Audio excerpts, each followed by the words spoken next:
उत्तरकाशी में घटना कुछ और थी। पुलिस उसको दिखा कुछ और रही है।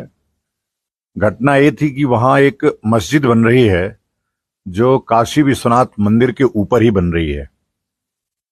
और वह मस्जिद जहां उसका वजू खाना बन रहा है वहां वो गुंबद के ठीक ऊपर है। हम लोगों ने बहुत पहले ही उस पे अपना विरोध दर्ज कराया था, लेकिन कुछ उत्साही हिंदुओं ने कहा कि भाई ये ज्ञापन के माध्यम से हम लोगों को जिलाधिकारी को अवगत कराना चाहिए।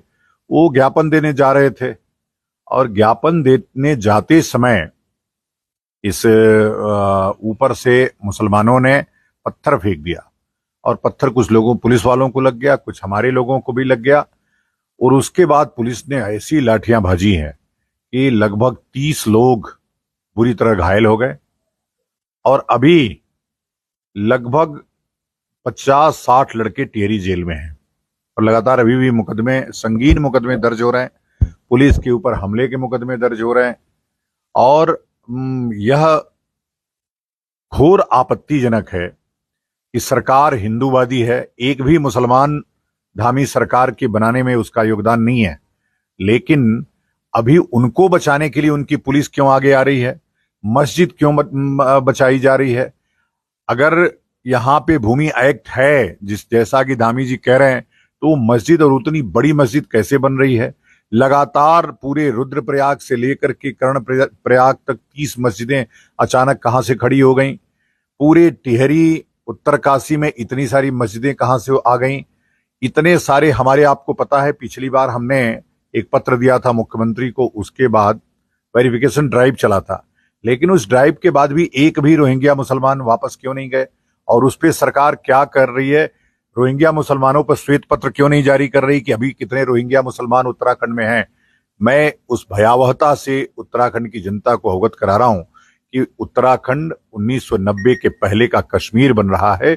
आए दिन जिस प्रकार की लब जिहाद, लैंड जिहाद, थूक जिहाद, पेशाब जिहाद की घटनाएं घट रही हैं और लगातार हमले हो रहे हैं हिंदुओं पे, वह एक सोची समझी रणनीति है, चाल है। और उत्तराखंड की सरकार अभी सो रही है, उसको समझ में नहीं आ रहा है। मैं फिर कह रहा हूं, यदि वो मस्जिद नहीं हटेगी तो आंदोलन इतना विकराल होगा कि वो कल्पना भी नहीं किए होंगे। तो इसी सब को लेकर के आज हमको देहरादून में अपने लोगों के साथ बैठना था। अभी मैं हरिद्वार आया हूं। हरिद्वार के लोगों से, संतों से संपर्क करूंगा कि क्या उत्तराखंड जब कश्मीर बन जाएगा, क्या इस्लाम भूमि बन जाएगा, तब अखाड़े जगेंगे, तब लोग जाकर के कुंभ से कब तक तुमको फुर्सत मिलेगी, लिफाफे से कब तक तुमको फुर्सत मिलेगी, भंडारे से कब तक तुमको फुर्सत मिलेगी कि जो जंग तुमने हुमायूं से लड़ा, जो जंग तुमने अकबर से लड़ा, जो जंग तुमने औरंगजेब से लड़ा, वो जंग कब यहां उत्तराखंड की स्थापना के लिए लड़ोगे? तो बस इसके लिए मैं आया हूं हरिद्वार में। और आप यकीन मानिए, आने वाले समय में दो ही चीज होगा, या तो ये इस्लाम भूमि हो जाएगी और या तो ये देवभूमि हो जाएगी। कोई योजना है नहीं, अभी 12 जनवरी हमने समय सीमा तय किया है। 12 जनवरी तक पूरा जागरण अभियान चलाएंगे पूरे प्रदेश में, गांव गांव, शहर शहर घूम घूम के।